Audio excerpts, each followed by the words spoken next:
Gaza. Bwana nimekuona ndugu yangu. Si unaingia town hivi? Naenda town. Basi unisogeze mwanangu, jua ni kali vibaya mno. Mimi naingia town hivi. Unaingia town? Lakini sasa mimi hapa nataka nipitie airport.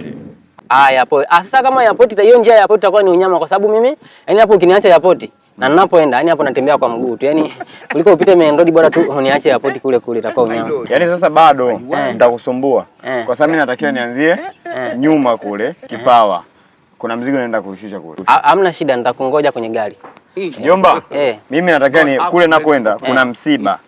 Mpaka waage muda wa kusafirisha ule na wasubiri waondoke wao wanaosafirisha msiba ndio na mimi nianze kutoka. Ndakuchelewesha. Nani amekwambia nina haraka? Jomba, wewe nicheleweshe tu, hamna shida. Jomba, ningekubeba lakini oni yangu mbovu. Yani tupiga hata story kwenye gari basi. Hiyo story piga mwenyewe.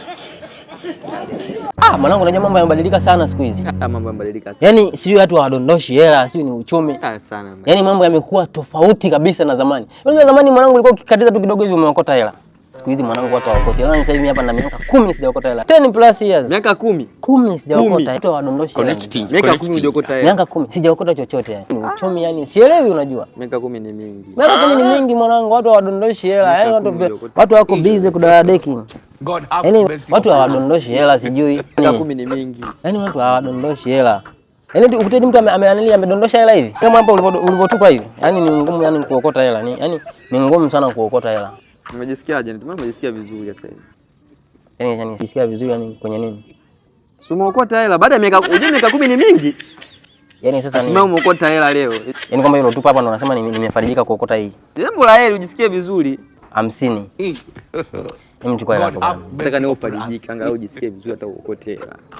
Mimi nakufariji ndugu yangu na kuna muda unakuwa na mambo ya kijinga sasa. Yaani unadondosha hela niokote nini ndo nifurahi sasa. Miaka 10 ni mingi. Yaani ufarijike ndugu yangu. Niache bwana nani ndugu yangu. Nasemea watu wanaopita njiani ndugu yangu. Miaka 10 ni mingi lakini. Unaona kuna muda anatafuta tupigane. Miaka 10 hujaokota na kufariji. Mtu hajakota hela miaka 10 anadharau hela namfariji naye aokote hela. Shemeji, yani mimi sikilize vizuri. Mimi sijazaa na wewe, nimezaa na dada yako. Naona unaanza kunipanda kichwani sasa. Mimi hapo nyumbani kuja kumwangalia mtoto nakuja muda ninaotaka. Wewe usinipelekeshe ndugu yangu. Sasa wewe usifikirie eti sio kwa na kaka yako sijui afande yule sasa unaweza ukampelekesha kila mtu sasa ndugu yangu. Mimi hao watu siwaogopi. Yaani hiyo ni taarifa nakupa. Nyumbani nakuja muda ninaotaka. Kwa hiyo kijana. Yaani maraba, eti maraba. Shikamoo kaka. Eti kaka. Nani shikamoo afande. Shida nini? Yaani labda nijaribu nani nikuelezea nini? Wewe si mtu wa msimamo. Yaani labda mbeshwi. Unamwangalia dada yetu muda wote unaotaka, si ndio? Yaani labda nikuelekeze ilivyokuwa. Yaani mimi hapa tunapenda watu wenye msimamo.